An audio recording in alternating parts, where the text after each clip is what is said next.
Now, Pérez coming back, and there's contact between Pérez and Sainz into the wall. Disaster. Out. Wow, I think Pérez feels really aggrieved there. Norris is up into fourth. So Leclerc didn't have that slipstream. Pérez got it front. Leclerc came back at him down the inside. No contact there, but Pérez lost momentum. Sainz had a sniff around the outside of Pérez. So now watch. Does he move over on the left? I feel like he moves slightly left and Pérez moves slightly right. We're both moving. What the f***? Is she crazy or what? Idiot. What happened there? What happened? Yeah, but I don't get it. See Sainz very carefully getting out of his car, but this race will end under virtual safety car as well. You feel for both of them. You feel for Pérez, who is having a brilliant race. What that does is it puts Russell up into the final. Alonso is 6th, and hello to Williams. Albon 7th, Colapinto up into 8th. Behrman is now up into the top 10. Hello, hey, thank you. That's a great day. You deserve a big smile. 15th up to 4th. You'll be happy with that. I'm happy, yeah. I mean, I wasn't expecting it to be so good. Of course, a little bit lucky with the two cars crashing at the end. That helped me out. But the pace was good. You know, at the end of the first stint on the hards, as soon as Alex got out of my way, the pace was amazing, and I could get my head down and crack on. But good result for us as a team, and Oscar winning. I'm even happier for McLaren to be on top in the constructors.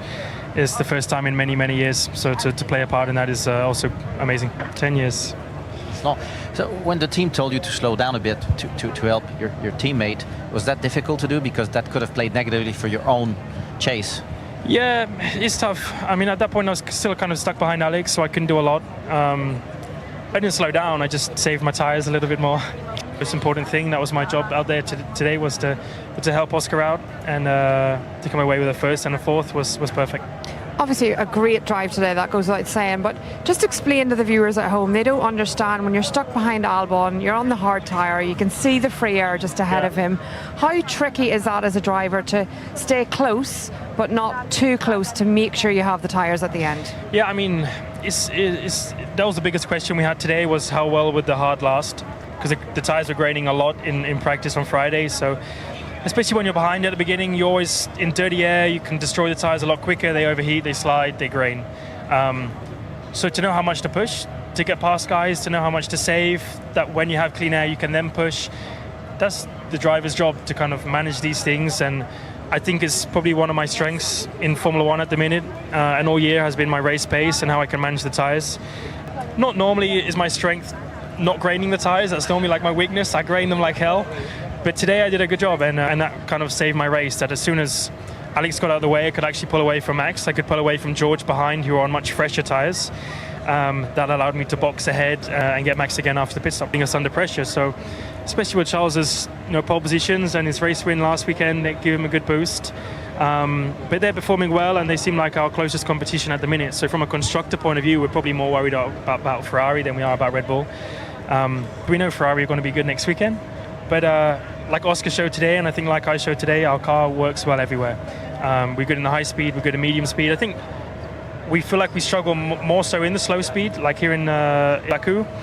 But clearly we're still at the quickest car today, and that's a nice surprise for us and a good confidence booster. So you can leave here with a big smile on your face and look forward to Singapore. A big one. I mean, I could be happier if yesterday didn't happen, but you know. Yeah, but look at the difference a day makes. I know, but yeah. I'm that guy, so no, I'm happy. I'm more just for the team. Yeah. It's been an amazing result for the team. They deserve it. Oscar deserves it. So I'm very happy. Another tough weekend on the whole. You weren't happy with the brakes and the tyres out there much today. Talk us through that race from your side. Yeah, for me, of course, it was quite a difficult race. Honestly, because already in qualifying, I didn't feel like the final change that we did with the setup was the right way, and I think we just paid the price for that. I mean, it's probably as simple as that, because if you look at Checo, he had a much better race. It seemed like he was more comfortable. And yeah, from our side, we tried something else with the setup going into qualifying, and it didn't work out. So at the end, you win and lose as a team. Of course, I'm not happy with this performance. But at the other end, also sometimes, it works out great. You make some final changes before qualifying, and it puts the car together. Unfortunately, this time it didn't. You said in Monza that the championships, both of them, were unrealistic if things carried on as they are. What's your reflection after this weekend? I mean, even in, again, quite a bad weekend for me. We didn't lose too many points. I guess that's the positive to take. And I also know that we can do much better. So we'll try to do that next time. There was perhaps an investigation going on for passing under the virtual safety car at the end of the race. What was your perspective of that? I mean, to be honest, I didn't pass under the virtual safety car. We crossed the line.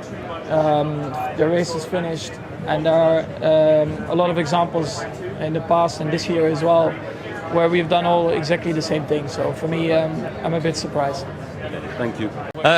Yeah, you did have to work hard for that one. I heard you say it was the most stressful time of your stressful afternoon of your life, you said?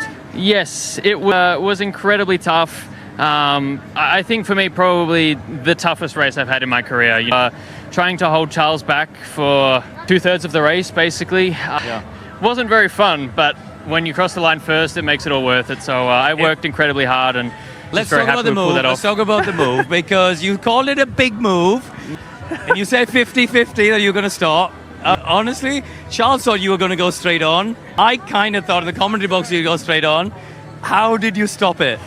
To be honest, I actually pulled up with a bit more margin than I thought. So I was very, very happy. Charles was very fair. You know, he left me plenty of space. I think he probably thought I was going to go straight on. So I was, incredibly happy to pull that one off. And ultimately, it won me the race.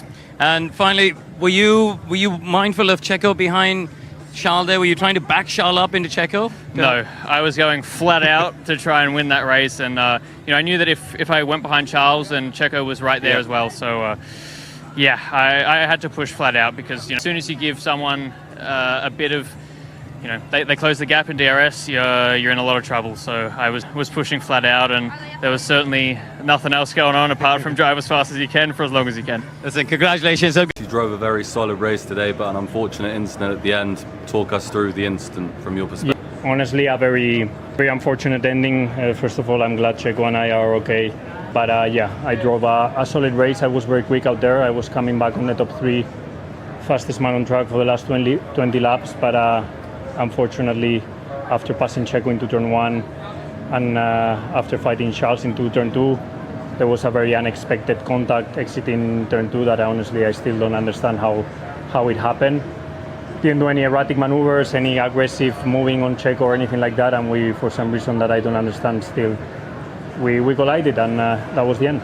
You've just been to the stewards, as far as I understand. What do you expect the outcome to be?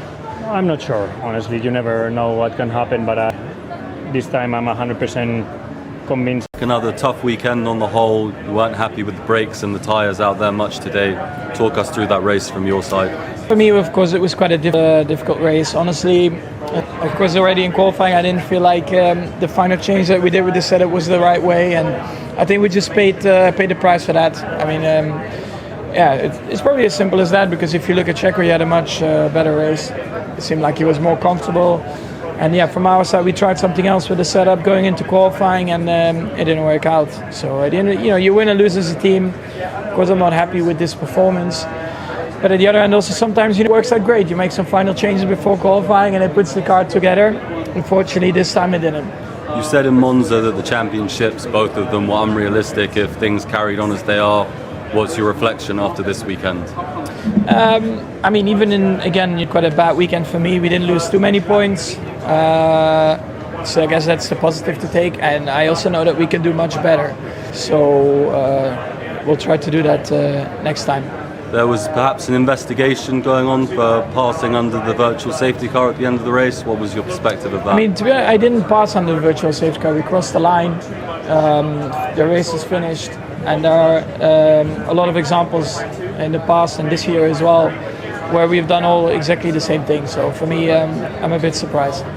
Thank you.